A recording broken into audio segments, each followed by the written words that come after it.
అనమాట. Right. So ఎట్లాగైతే మన అంగం అనేది మనకి రెస్పెక్ట్ ఇస్తున్నానంటే మన అవయవాలకి అన్నిటికీ రెస్పెక్ట్ ఎట్లా ఇస్తామో, నారాయణుడికి రెస్పెక్ట్ ఇస్తున్నప్పుడు, కృష్ణకి విష్ణుకి రెస్పెక్ట్ ఇస్తున్నప్పుడు ఆయన అంగజాలకు కూడా మనం రెస్పెక్ట్ ఇస్తాం. రైట్. బట్ మనం కలిసినప్పుడు యాజ్ అ పర్సన్గా మనం రెస్పెక్ట్ అనేది ఇస్తాము, నాట్ పర్టికులర్. ఇప్పుడు మనము పాద పూజన చేసేటప్పుడు ఓకే పాదాలకి చేస్తాము, ఓకే. బట్ ఏంటంటే ఆ మనిషిని కన్సిడర్ చేస్తున్నాం కాబట్టి, ఆ మనిషికి ఆ పాదాలు ఉన్నాయి కాబట్టి మనం దానికి చేస్తున్నాము. Right.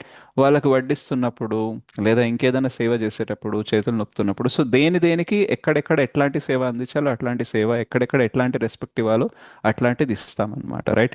So we are not rejecting anything.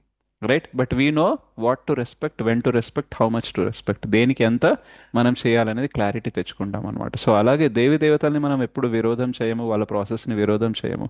ఎప్పుడైతే అది శాస్త్రపరంగా వెళ్ళట్లేదో అప్పుడు విరోధం చేయొచ్చు.